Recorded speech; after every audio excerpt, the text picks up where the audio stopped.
because you do want to be very careful. I have this spoon resting in here, and so this has lye in it. What do I do with it? I can't put it on the table. I can't put it on the ground. I got to put it somewhere. You can. Usually I rinse everything right off in the sink. So that's the one thing I forgot was sink and paper towels. So we're just going to leave this here, and I'm going to put it down later so that nothing happens to it. What else? Everything we covered. Oh, so the lye. Again, I'm going to emphasize this again. Be respectful of it. Be careful using it. Wear protective gear. If you're not comfortable, put something over your mouth.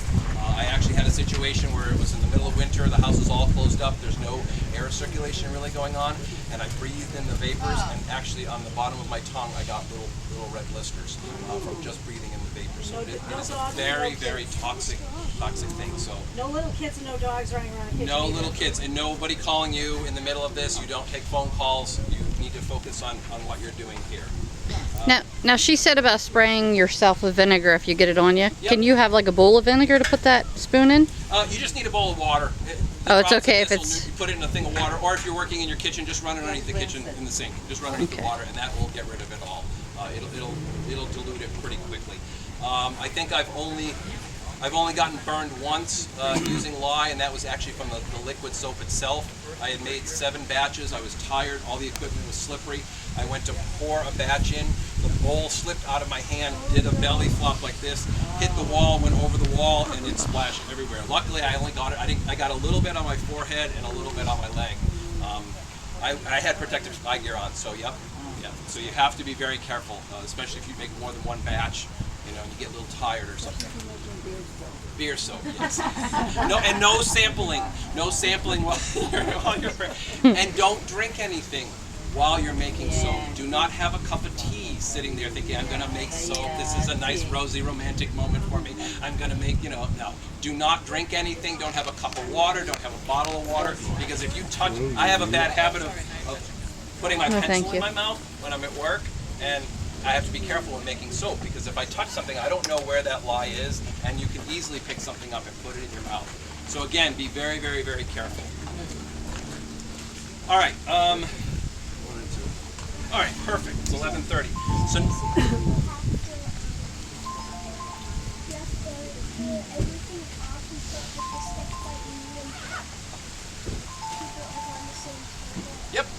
Yep.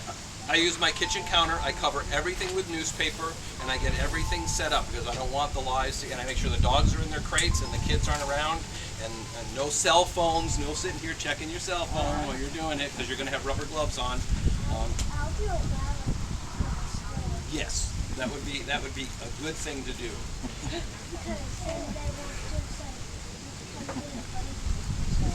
Yep, wanting something from the refrigerator that you can't get. Ice cream or something. All right, so we're going to go ahead and make a batch of soap. I've never done this in front of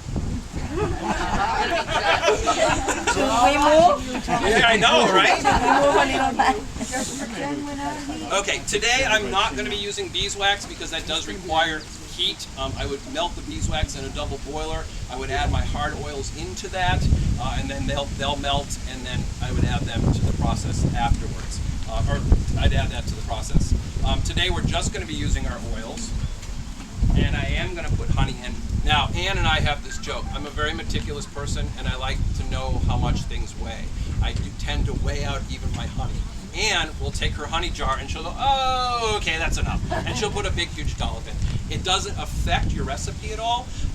It's sort of an extra thing, so you don't have to worry about extra moisture in there, extra water in there. Too much is not good. It doesn't. I'm meticulous. I want to follow a recipe. All my oils are measured out. All my dry ingredients. I want a tablespoon of this, a tablespoon of this. That's me. Ann and I are a little different. She's a little more free-flowing. One thing that I forgot to talk about is with all of these colorants and these additives and stuff, you can get pretty creative. There's a woman in Australia that does a lot of swirling. So when you get this ready, we'll show you in a second, it's going to be this liquid, almost custard stuff. You pour off a little bit and say you're going to do a white soap. You add a little red dye to it, and all of a sudden you've got this red soap, and you're going to swirl that in, and there's ways of doing it like this, and we're going to keep it simple today. And you do this, and you use this, and you come out with these amazing, beautiful, beautiful soaps. You can get very, very creative with this. Anne does one where she takes old, I do it too, where we take old soap. When you do 12 bars, you always end up with a little sliver left over. I take all of these, I use a cheese grater, I grate them, and then I pack them into here and I pour white soap over it. Sort of like we were talking a little bit earlier about reusing it. I wouldn't reuse that soap that is bad, but this, and then you slice it and it's almost like a mosaic, or confetti, we call it confetti soap. Each piece is completely different. Yep. Well, you're going to watch. We're going to do the process right now, and you'll actually see what happens. Okay.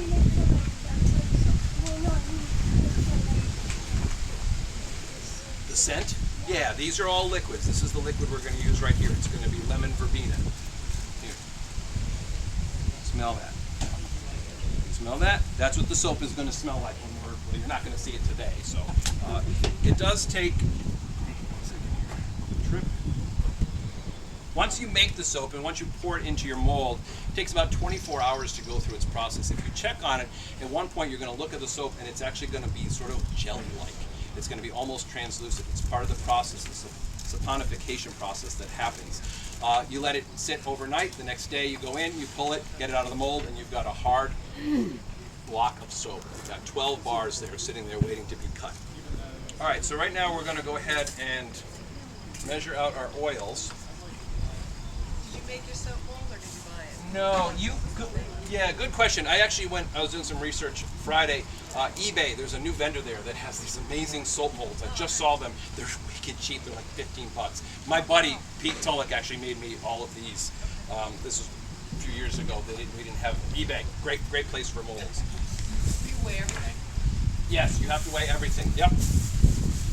And the most important thing is if you decide that you're going to use a particular recipe, on the handout sheet there's a website called thesage.com. On there is a like calculator. If you, every time I go in there, I plug in my same things and I print out the recipe just so I know exactly what I'm doing. It's going to tell you the oils, it's going to tell you the water, and it's going to tell you the lye. Follow that recipe. If you change it and you change one of the oils, I said earlier, each oil has a certain saponification level. In the old days, you have to sit down and calculate all that. Now there's a nice little calculator. Use that calculator. If you take out half of your palm oil and put in castor oil or put in shea butter, recalculate that recipe to make sure you've got the right amount of lye in there. If you don't, you're going to end up with a heavy lye soap or a super fatty soap. What do you use for scales? Is it ounces or grams? All. Fluid ounces, regular ounces, and grams. We work in ounces. The recipe, well, you can actually do, I think you can do grams and ounces when you go to the calculator. I happen to use ounces. No, you can do grams. You can do grams if you want. I prefer ounces. So we're going to now measure out our olive oil first. Market basket, $9.99 on sale. Love market basket. So you're weighing it out by, you're measuring it out by weight, right? By weight. 10 point, this recipe is 10.25, 10.3. If you go over a little bit, it's okay. You don't want to go to 11, but 10.3, 10.4 is okay. It's not going to change your levels.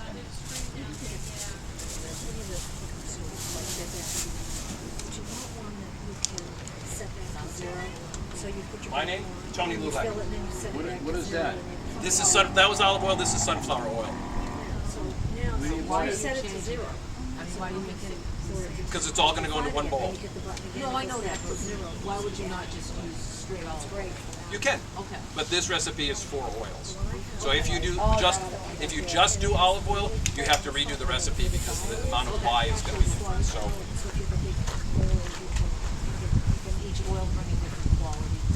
Yep, it does. Yep. More bubbles, more foam, smaller bubbles, longer lasting, harder bar, all sorts of.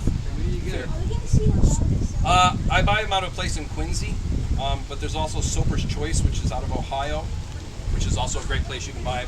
I buy them in 5-gallon, just like 5-gallon pails.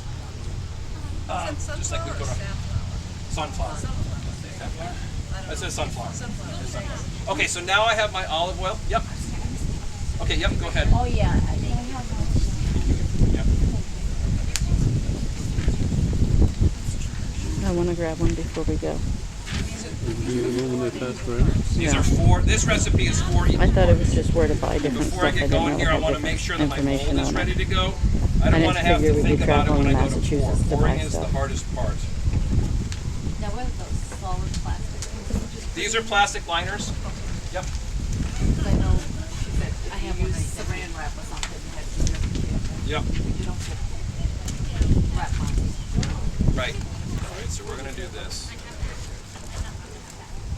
All right, so we're going to do that. Okay, so in there I have my olive oil and my sunflower oil. The sun helped us out today.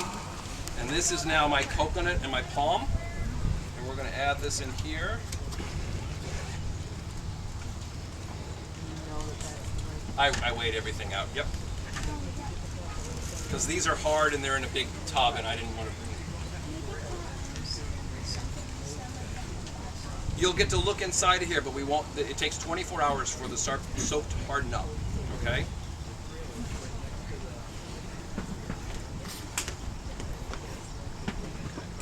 So now I just want to give this a little bit of a whisk. Again, I've got my protective gear on at this point. Okay. I'm going to take this off the scale. You don't need the scale anymore. Let me make sure, let me think for a second here. Essential oil. Get that out. Is that a postage scale? No, I got it at, You can buy them at Amazon and you can get them everywhere. everywhere. Bed Bath Beyond has a good I was gonna say, Beyond. this stand right over here sells them. I ended up buying a postage scale at Staples. Marshall Same Mountain idea. has, Marshall It is. Mountain has nice ones. Yeah, but I'd rather get one Target. for cooking. Yeah, they have them on display right now today. I seen them. Yeah. There's a line Target, any of those places. Even this is kitchen supplies. Yeah, you gotta tar it. I mean, this scale does that. Yeah. Target does that.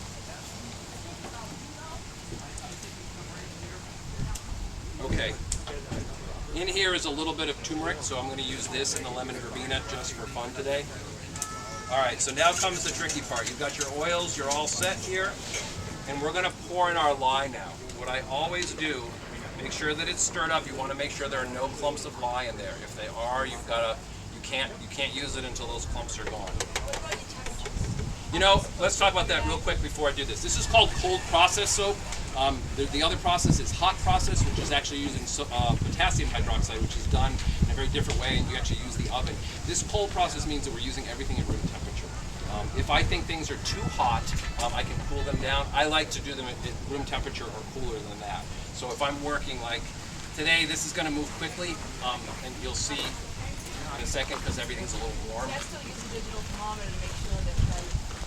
I have never used a digital thermometer, ever. So ever. much easier. Yep, it's so this is just room temperature on everything. Yep. Your oil that the essential oil level that you measured out just now is like 1 ounce. I use 1 ounce of this. Yep, because I'm cheap. And you notice that rose soap? Did you smell that? That was like an ounce of rose essential oil, and that's like I think that's a lot. Could you imagine 3 ounces of that in there? I think it would be too much. You ever put silk fibers in your? Silk fibers, good question. Yes, you can take a. Yep. Yep, you can take a little piece of real silk material and just put it in your lye, and it dissolves the thing, and you get this. It has a little silkiness to the soap.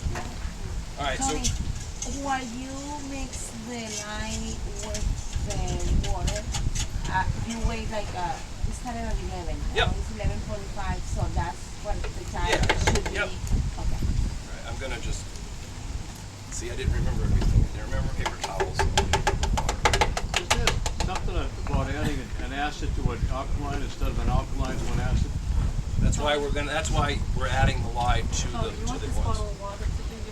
I'll get it later. Thanks. I have like a dozen in the car, so okay. So now it gets a little scary here. You're going to add your dyes and your essential oils after you've added the lye, when we get to something called trace. At first, the mixture is going to be very liquid. Over the course of the next few minutes, it's going to thicken up to where you take it and you drizzle it across the top, and it stays there. That is called trace. At that point, we're going to add our essential oils, we're going to add our honey, we're going to add our dyes. I tend to go a little early with things because a lot of essential oils, depending on what they are, can make things move very quickly. And what I mean by that is they're going to go from liquid to solid within about a minute. And you can't get solid into a form like this. So we're going to see what happens today because I know this oil can move a little quickly. So right now, we're going to pour our oil into here. our water into here. This is still, I can still feel the heat with this. All right. That's cool. This could take a while. And no distractions. That's why when you go to the freezer. Right.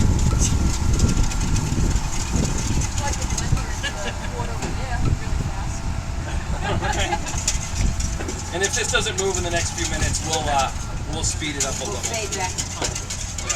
I mean, right now you can't see that unless you want to sort of come up and take a peek. You're welcome to just stand off distance because right now it's pretty liquid. It's going to start its process. Water gets a sheen to it, like when you spill oil on top of water, you'll see the sheen of the oil. Yep. Are you trying to keep it congealed or not? I do not want it to congeal too quickly. I want to keep it in a liquid state, but I want to get to what they call trace. Trace. Yep. Kind of like thin pudding. Kind of like what? Thin pudding. Right, exactly.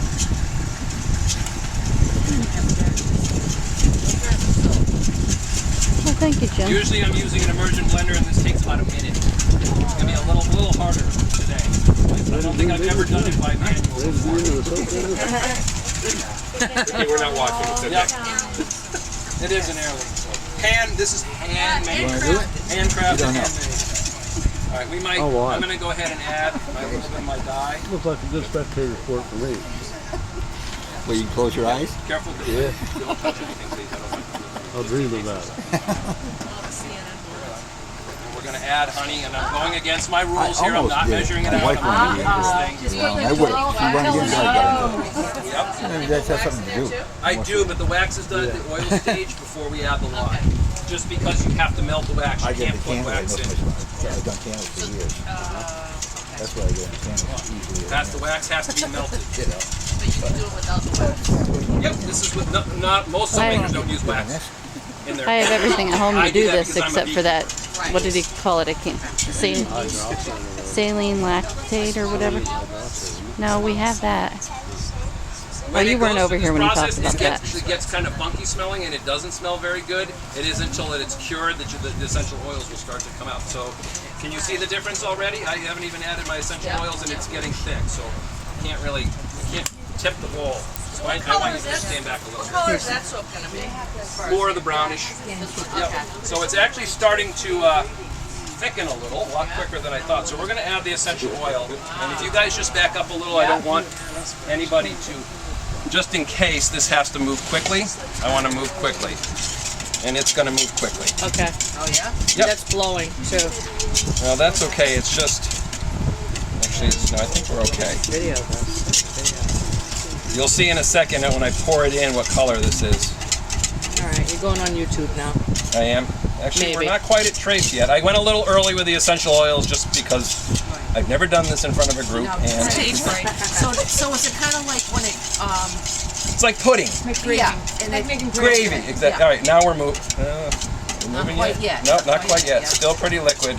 If you put it in a little bit early, it doesn't hurt the soap though. It just like the fragrance or whatever. No, you just. If you put it in too late, well, the essential oil can cause it to move quickly, which means it's going to seize up. So you have to know your essential oils. Like that Four Thieves, I got about 30 seconds by the time I put that in to stir it in all the way and get it in the mold. Otherwise, Really? Yep. Wow. So this is gravy stage. This is kind of gravy stage. And you're welcome to sort of come around here and printed what? I have not, but you can do that. Some people take a honeycomb shape and press that into the soap for their bee soap. who just came out with that All right. mold? Is it Brushy Mountain? I think they have a little. Yep. They have a little mold. All right, we're almost there. I know somebody that used to put charms in the soap. Yep. You could never see it until you use the At soap and you this get down point, to you the want charm to and you found the charm that you add You would do that at this point. Yep.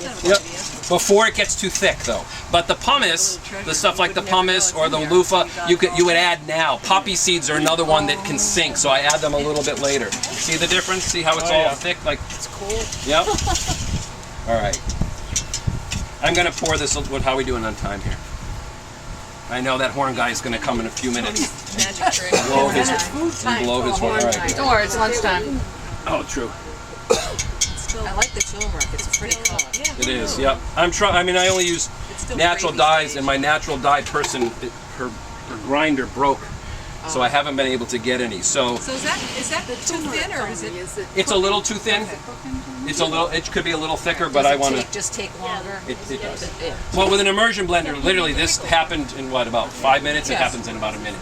Do you sell that soap or do you keep some? I always keep some for myself. All right, so now I'm going to pour it. And this is Cookies, you eat some, and then It's just like our honey too. We sell some of it, we eat some. There's different. see how thick that is? Can you see it? And now we're going to what's the fill it. plastic lining that you use? It's silicone just or yeah. Well, chopped it's up just this cutting board? it's an acetate. Okay.